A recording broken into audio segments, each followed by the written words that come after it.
يا مساء الورد والفل والياسمين، ازيكم؟ عاملين ايه؟ النهارده هنحكي حكاية فنان كبير وجميل جدا، هو الفنان يحيى الفخراني، معشوق الدراما. اسمه بالكامل محمد يحيى محمد إبراهيم مصطفى الفخراني. هو ممثل وطبيب مصري، اتولد بالدقهلية بدلتا مصر في 7 إبريل 1945. أبوه تاجر ماكينات خياطة بميت غمر. هو عمره الآن 77 عام. حصل على بكالوريوس الطب 1971 من كلية الطب بجامعة عين شمس في القاهرة، وكان عضو بارز في فريق التمثيل بالكلية، وحصل على جايزة أحسن ممثل على مستوى الجامعات المصرية. وبعد تخرجه من كلية الطب مارس المهنة لفترة قصيرة كممارس عام، كان ناوي يتخصص في الأمراض النفسية والعصبية، لكنه احترف التمثيل. أما بقى عن قصة زواجه من الدكتورة لميس جابر، دي كانت حكاية، خصوصا إن الدكتورة لميس جابر زميلته مسيحية. وقصة زواجه من الدكتورة لميس جابر كانت حكاية جميلة جدا، حكاها هو والدكتورة لميس جابر، خصوصا ان هي مسيحية. كانت بدايتها على خشبة المسرح، فكان يحيى الفخراني بيعرض مسرحية لبرنارد تشو، وهو بيعرضها كان في المشهد الأخير خطأ حصل بس من قبل إدارة المسرح، فغضب شديد جدا.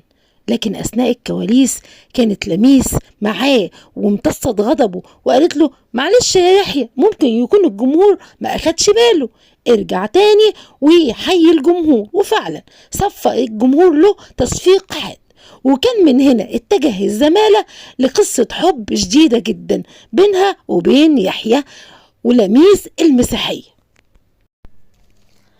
أما لما الدكتور يحيى الفخراني والدكتورة لميس جابر اتفقوا على الجواز، فكروا انهم يتجوزوا بس ما فكروش في المشاكل. هو قال لها احنا نتجوز وبعد كده نحل مشاكلنا، ولما جت المشاكل حلوها واحدة ورا واحدة، وفعلا استمر جوازهم 55 سنة، وما شاء الله عليهم إلى الآن مازالوا مع بعض في سعادة وهنا، ومخلفين طارق وشادي، وفرحانين بأحفادهم ما شاء الله. وهم بعد ما اتجوزوا حكم ان هو ما كانش بيشعر باختلاف ديانة ابدا، لان لميس جابر كانت بتصوم معاه رمضان، وكمان كانت بتذاكر لولاده الدين الاسلامي، وعمرها ما حست بفرق. وهو كمان قال انا عمري ما حسيت باي فرق رغم اختلاف الديانة، وان هو مسلم وهي مسيحية، وما شاء الله عليهم محققين تفاهم ونجاح. وما سألوها عن سر نجاح جوازهم قالت احنا بنحب بعض، وعمرنا ما فكرنا في اي حاجة تعوق حبنا، وما شاء الله عليهم ربنا يديم حبهم لبعض يا رب. اما عن اهم افلام الفنان يحيى الفخراني هو البركان، مبروك وبلبل، الكيف، خرج ولم يعد، اعدام ميت،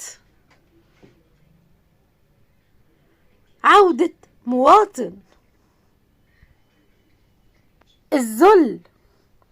اما بقى عن فيلم العار، وده كان فيلم مهم جدا، هو ندم عليه لانه اعتذر عن دوره، ودوره كان مكان الفنان محمود عبد العزيز، وتسبب ان الفنان محمود عبد العزيز زاد اجره بسبب الفيلم ده، وهو ندم عليه جدا ان هو ما قبلش الدور. اما من اهم المسلسلات اللي قام بيها يحيى الفخراني ليالي الحلمية، نصف ربيع الآخر، أبناء الأعزاء، شكرا، أوبرا عايدة، دهشة. والنوس، جحا المصري. للعدالة وجوه كثيرة، عباس الأبيض.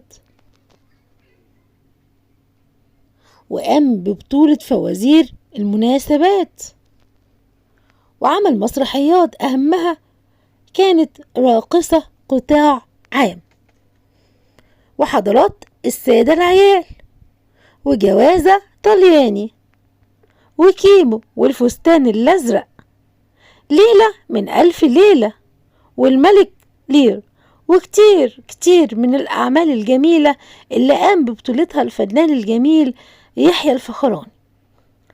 أدامه الله في حياتنا وأزاد أعماله الجميلة التي تمتعنا دائما.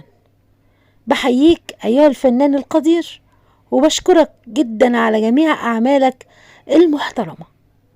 تحياتي وكل الشكر والتقدير لفناننا الجميل يحيى الفخراني، واسيبكم تستمتعوا ببعض أعماله.